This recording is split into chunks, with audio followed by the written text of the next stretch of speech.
बिस्मिल्लाहिर्रहमानिर्रहीम। अस्सलातु वस्सलामु अलैका या सय्यदी या रसूलल्लाह व अला आलिका व अस्हाबिका या नूरल्लाह।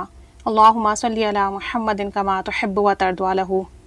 दुरूद शरीफ पढ़िए, कसरत से व्रत कीजिए कि इंशाअल्लाह ताला इसके पढ़ने से तमाम परेशानियाँ ख़त्म होंगी और तमाम मसले हल होंगे। पिछले दिनों एक सिस्टर का मिरेकल शेयर किया था कि उनके फ़ादर को कैंसर डायग्नोज़ हुआ था और तकरीबन 1-1.5 साल बहुत परेशानी बनी रही, और दुरूद पाक पढ़ने की बरकत से, इस्तिग़फ़ार करने की बरकत से अल्हम्दुलिल्लाह उनकी रिपोर्ट्स चेंज आईं और उनका कैंसर ख़त्म हो गया।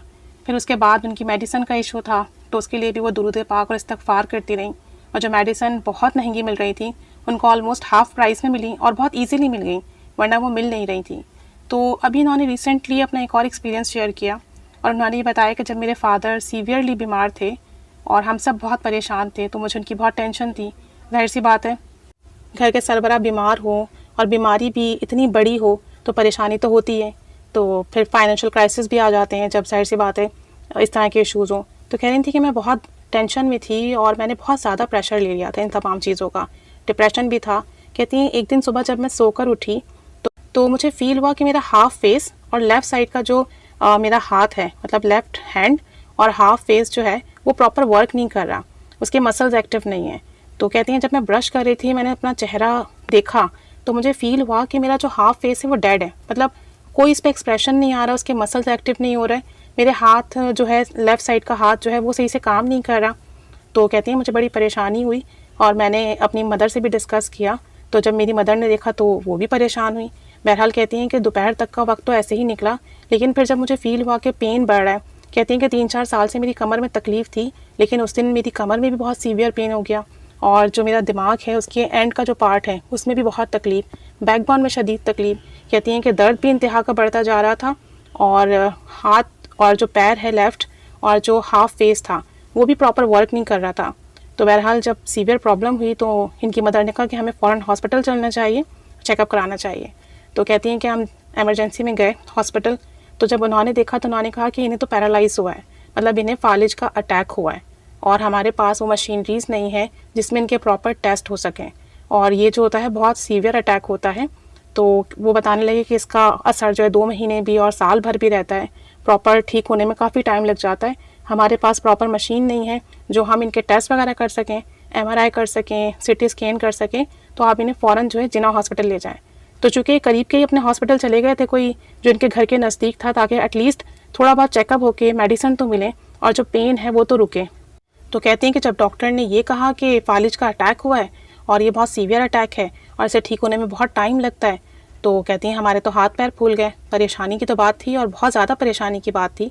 तो कहती हैं कि इस तमाम पीरियड में मैं अस्सलातु वस्सलामु अलैका या रसूलल्लाह ये दुरूद पाक कसरत से वर्द कर रही थी, और इनके जो जिस हॉस्पिटल में ये गई थी उन्होंने तो रेफ़र किया कि आप फ़ौरन इन्हें जिन्ना हॉस्पिटल ले जाएं ताकि इनका सही से ट्रीटमेंट हो सके।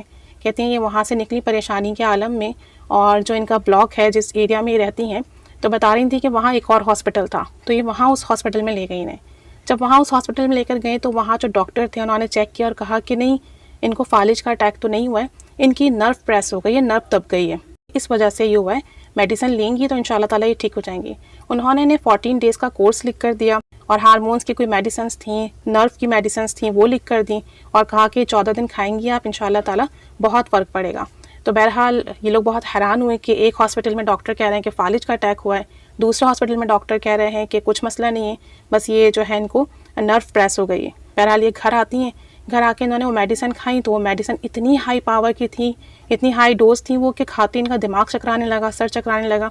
जब इनकी मदर ने देखा तो इनकी मदर ने कहा कि ये मेडिसिन स्टॉप करना, अब मत खाना, बस एक डोज लो कि अभी तुम्हारा दर्द कम हो जाए, इसलिए कि बहुत हैवी मेडिसिन है और हार्मोन्स की मेडिसिन है, ये ना हो कि हार्मोन्स डिस्टर्ब हो जाएँ।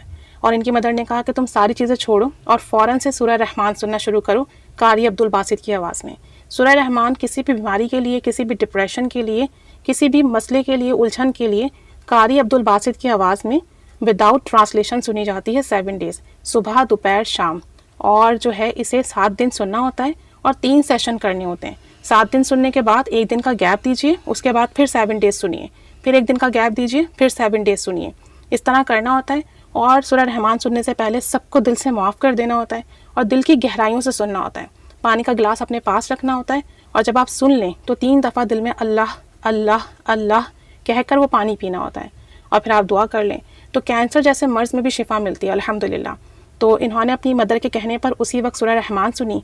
कहती हैं कि पहली ही बार जब मैंने सुनी तो जो तकलीफ़ थी, मेरे दर्द जो था वो उसी वक्त ख़त्म हो गया।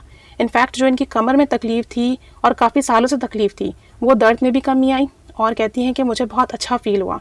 7 डेज़ से लगातार सूरह रहमान सुनती रहीं और 7 डेज़ के बाद कहती हैं जब मैंने अपना फेस देखा तो जो मेरा आधा फेस था ऑलमोस्ट वो वर्क नहीं कर रहा था, लेफ़्ट साइड। तो हंसती थी या बोलती थी तो लगता था कि वहाँ का जो पार्ट है, फेस का हाफ पार्ट है, वो काम नहीं कर रहा, उसके मसल्स एक्टिव नहीं है।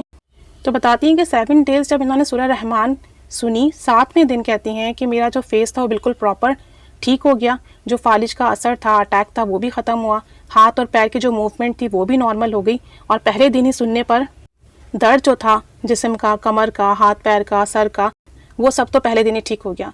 कहती हैं 7 डेज़ सूरह रहमान सुन के अल्हम्दुलिल्लाह अल्हम्दुलिल्लाह मैं बिल्कुल ठीक हो गई।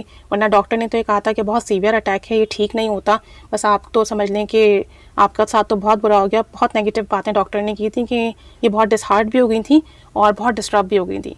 कहती हैं कि 7 डेज़ के बाद या पता नहीं 10 दिन के बाद इन्हें दोबारा उसी हॉस्पिटल जाना पड़ा जहाँ डॉक्टर ने इनको मेडिसिन दी थी 14 डेज़ की, अपनी आंटी को लेकर उनका चेकअप वगैरह कराने के लिए। कहती हैं जब ये लेकर गई और डॉक्टर ने इनको देखा तो वो इतने हैरान हुए कि आपको तो 14 डेज़ की मेडिसिन दी थी और उसके बाद भी आपको आना होता, आप इतनी जल्दी रिकवर नहीं कर सकती थी, ये कैसे हो गया? तो मिरेकल है, आप एकदम से कैसे ठीक हो गई? तो इन्होंने बताया कि मैंने तो मेडिसिन भी नहीं खाई, जो मेडिसिन हम 14 डेज़ की लेकर गए वो घर पर ऐसे ही रखी हुई हैं। मैंने सूरह रहमान सुनी है और सूरह रहमान सुनने से ही अल्हम्दुलिल्लाह मेरे तमाम दर्द ख़त्म हो गए और 7 डेज़ के अंदर ही अल्हम्दुलिल्लाह ये जो फालिज का अटैक था ये ठीक हो गया और मैं बिल्कुल नॉर्मल हूँ। डॉक्टर्स इतने ज़्यादा हैरान हुए, कहती हैं कि डॉक्टर्स कहने लगे हमारे लिए मौजज़े से कम नहीं है, क्योंकि जो आपको अटैक हुआ था वो सीवियर था और इतनी जल्दी रिकवर नहीं हो सकता था और आपने मेडिसिन भी नहीं खाई, बगैर मेडिसिन खाए ही आप अल्हम्दुलिल्लाह बिल्कुल ठीक हैं। तो कहती हैं कि सूरह रहमान की बरक़ात हैं और दुरूद शरीफ अस्सलातु वस्सलामु अलैका या रसूलल्लाह, ये पढ़ने की करामत और बरकत हुई कि अल्लाह का लाख लाख शुक्र है बगैर मेडिसिन खाए ही ठीक हो गई। तो जो भी बीमारी हो, जो भी परेशानी हो, उलझन हो, तो 7 डेज़ सूरह रहमान सुने और पूरे तवज्जो ध्यान से सुने। और अगर कोई मसला है तो दुरूद शरीफ कसरत से वर्द करें, इस्तग़फ़ार कसरत से करें।